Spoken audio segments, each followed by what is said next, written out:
우리가 앞에서 스레드 풀을 이제 생성할 수도 있었고, 이제 뭡니까? 종료를 시키는 방법도 알았다, 그죠? 그렇다면 이제 우리가 알아내야 될 것은 알아낼 행위는 아까 그 그림을 제가 머릿속에 좀 넣으라고 했는데 Q에다가 이제 작업 처리 요청을 하는 방법을 우리가 알아내야 되겠네요, 그죠? 맞습니까? 예, 그게 바로 결과값을 주느냐 안 주느냐에 따라서 런어블 객체로 만들든지 혹은 콜러블 객체로 만들 수가 있어요. 알겠습니까? 자, 한번 봅니다. 작업을 만드는데요, 하나의 작업을 런어블 또는 콜러블 객체로 표현을 한다 라고 되어 있어요. 그래서 이거는 어플리케이션에서 실행을 한다, 즉 유저 단에서, 엔드 유저 단에서 이제 하는 거예요. 그래서 런어블과 콜러블은 차이점은 말씀드렸다시피 작업 처리 완료 후 리턴 값이 있냐 없냐의 차이입니다.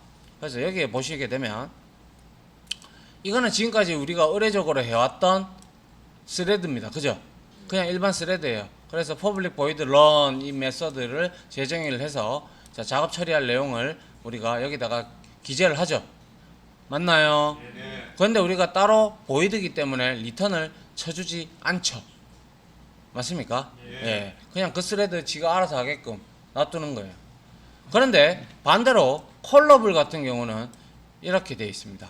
제네릭 타입으로 컬러블 인터페이스는 자, 뉴 컬러블에서 익명 구형 객체를 지금 만들고 있는데 얘는 내부적으로 콜이라는 메서드가 있어요.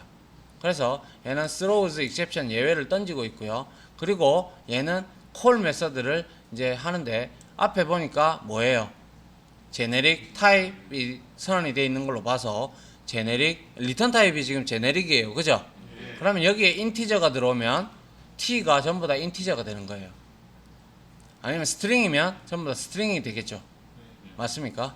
그래서 여기가 만약에 스트링 타입으로 들어왔다, 아니면 유저 디파인 클래스로 들어왔다, 멤버 클래스로 들어왔다, 그러면 반드시 리턴 타입은 멤버가 되든 스트링이 되든 인티저가 되든 동일하게 돼야 된다는 거예요. 그게 우리가 제네릭스에서 배웠던 내용이잖아요. 맞습니까? 자, 그래서 한번 봅니다. 이렇게 만들었다면 작업 객체를 엔드 유저에서 만들어서 던진다고 가정을 합니다. 그럼 Q에 들어가겠네요, 그죠? 맞나요? 그래서 스레드 풀에서 작업 처리를 해야 되는데 이렇게 구형 클래스들, 즉 작업 처리 요청 객체가 들어오면 자, submit이라는 메서드가 있고 execute라는 메서드가 뒤에 이제 나올 텐데요. 그 메서드를 외치면 여기에 Q에 하나하나씩 콜러블 객체나 런어블 객체가 이렇게 쌓입니다. Q 여기에 작업 Q에 이렇게 쌓여요. 그러면 이제 스레드 풀에서 여기에 스레드가 이걸 가져다가 이렇게 처리를 하는 거예요. 알겠습니까? 자, 그래서 한번 뒷장을 한번 보도록 하죠. 자, 작업 처리 요청입니다. 그래서 어플리케이션 프로그램에서 실행을 하는데 이거는 엔드 유저입니다. 무조건 알고 계시죠? 내가 요청을 하는 건 여러분들이 요청을 하는 거야, 서버한테. 그러면 서버는 대기 타고 있는 거잖아.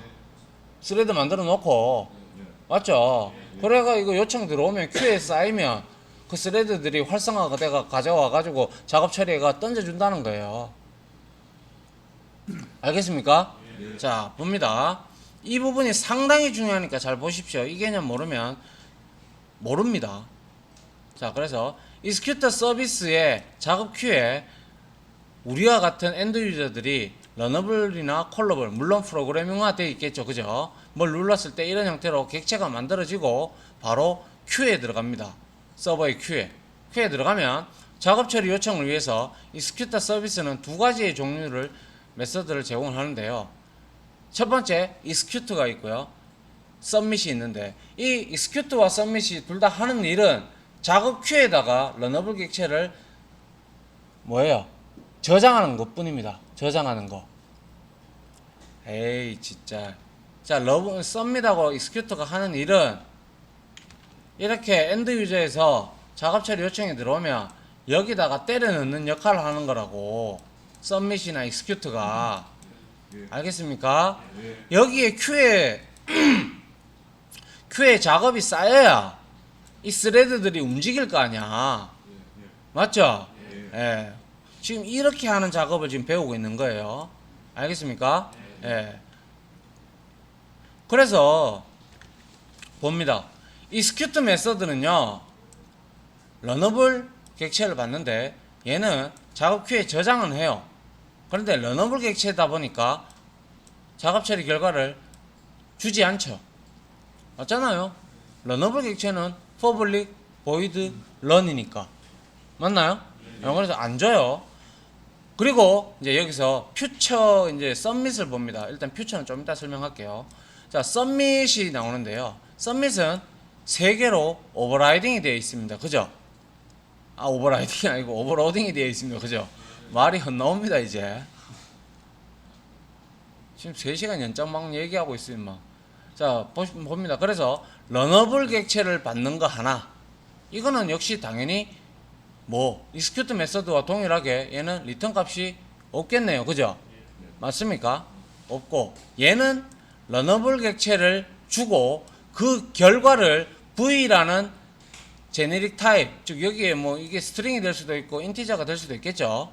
이 값으로 저장을 해서 리턴을 해줍니다.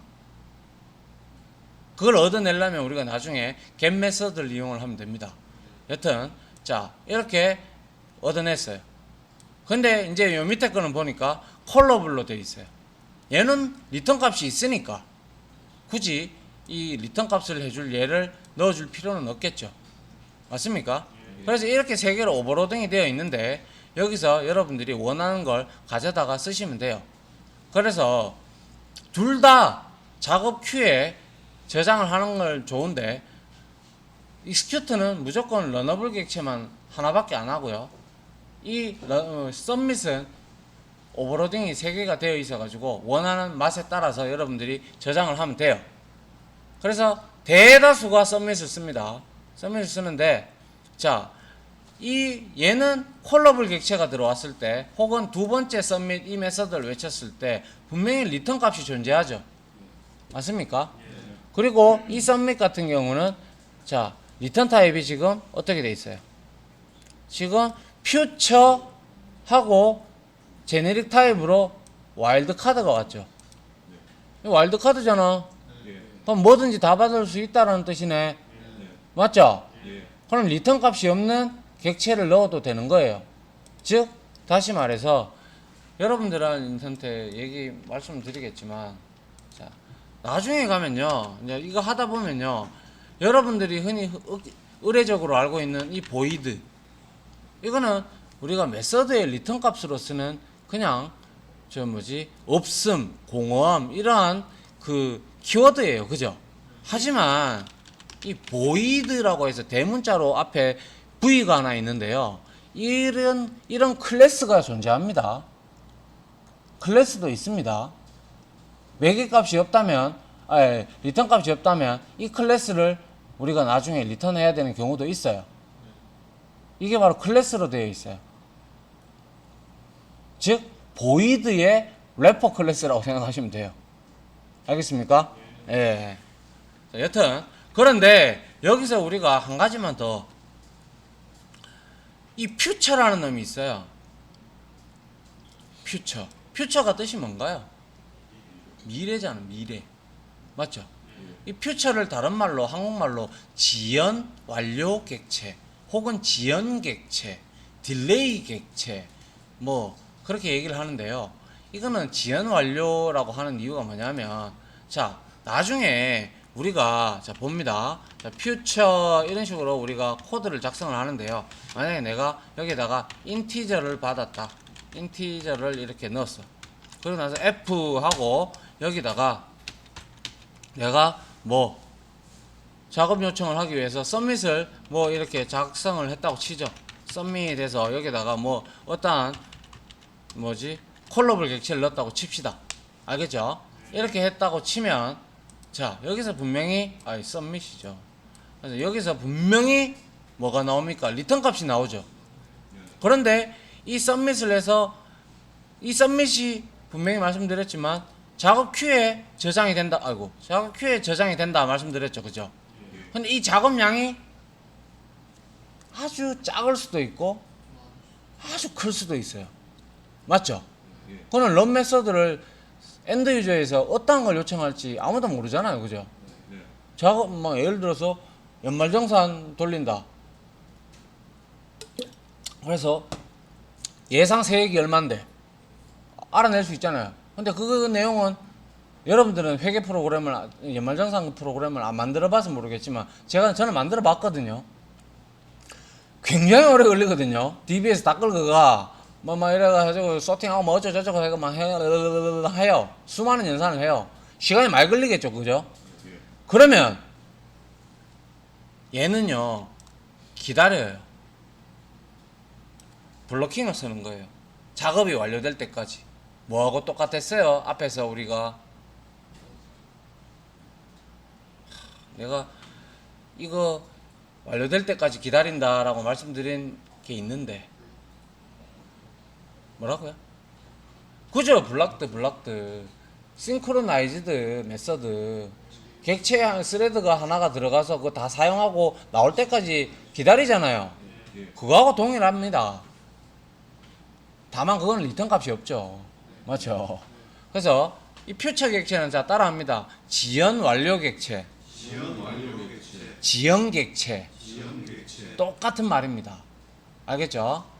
그리고 나서 이렇게 기다렸다가 보세요. 썸밋 해놓고 기다렸다가 이 썸밋의 결과가 이제 나올 거잖아요. 그래서 이제 퓨처에 뭐 f.get 이렇게 해서 우리가 호출을 하면요. 이제 결국에는 썸밋에서 우리가 넣어주고 f.get을 내버리면 이 get에서 이제 퓨처에 있는 get 메서드가 작업이 완료될 때까지 기다립니다. 계속 기다려요. 왜? get은 얻어내야 되잖아. 그러면 그 작업이 완료가 될 때까지 기다려야 되잖아. 맞죠? 기다려야 되기 때문에 여기서 블러킹이 발생을 합니다. 그래서 블락드하고 동일하다고 얘기했던 이유가 그거예요. 블러킹이 발생을 합니다. 알겠죠? 예. 그런데 이 두 개의 메서드 중에서 오버로딩이 되어 있긴 하지만 두 개의 객체 중에서 두 개의 메서드 중에서 예외가 터질 경우가 있어요. 있겠죠. 어떤 프로그램이든 예외 없는 프로그램이 어디 있나요? 그러면서 디버깅 하면서 안전화시켜 나가는 거죠. 맞습니까? 그럴 경우에 어떻게 처리를 하느냐. 익스큐트하고 서밋이 그때는 달라져요. 뭐가 달라지는데 같은 런 메서드를 줬다. 그러면 이 익스큐트 메서드는 예외가 발생을 해버리면 스레드를 바로 종료시켜 버려요. 그리고 제거해 버려요. 그래서 따라서 스레드 풀은 다른 작업 처리를 위해서 스레드를 또 생성을 해야 되겠죠. 아, 그러면 이것도 문제가 되겠네요. 그죠? 캐시드 스레드 풀하고 똑같은 개념이에요. 그죠? 맞나요? 예. 안 된다 이거예요. 별로 안 좋다 이거예요. 하지만 이 서밋은 스레드가 종료되지 않고 다음 작업을 위해서 재사용합니다. 픽스드 스레드 풀과 같은 개념으로. 그래서 스레드는 재사용이 좋다라고 분명히 말씀을 드렸고 하여 익스큐트 메서드보다는 서밋을 사용하는 것이 좋고 이유는 스레드를 다시 생성하려면 CPU가 또 관여하고 메모리도 할당을 해야 되기 때문에 이렇게 된다는 거예요. 알겠습니까? 됐나요? 그래서 익스큐트를 사용할 때도 있고 서밋을 사용할 때도 있는데 통상 95% 이상은 서밋을 많이 쓴다. 이렇게 이해를 하셔야 됩니다. 알겠습니까? 자, 여기까지 하고 우리가 한 개 보도록 합시다. 자, 여기까지 하고 다음 주에 스레드 풀 조금 더 하고요. 그리고 콜백 끝나면 아마 다음 주 월, 화, 수 늦어도 수요일 날까지는 스레드는 끝이 납니다. 자, 여기까지 하고 예제를 한 개 쳐보도록 하겠습니다. 알겠죠? 자, 이론 강의는 오늘은 여기까지 하겠습니다.